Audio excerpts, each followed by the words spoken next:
There's Bobbya and James going through the intersection, 2 up. Bobbya weighs 240, James weighs about 250. 2 up on a victory. Cross country. We can't ride 2 up on the police bikes because of course we have the top box back there. So we decided to show you we'd do it on the victory cross country civilian model with the tour pack. By the way, the bike is loaded with luggage as well.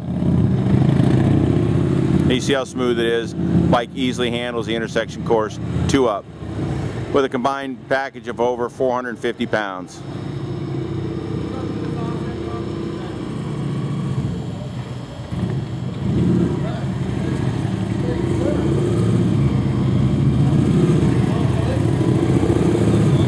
Cone weave.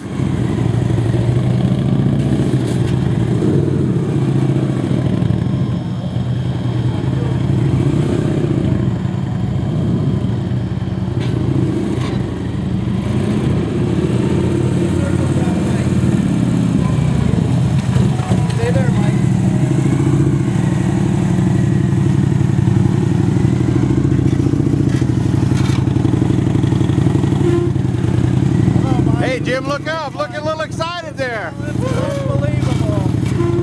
Nothing can beat this bike. Nothing. There you go. There's over 450 pounds of fat on that motorcycle too.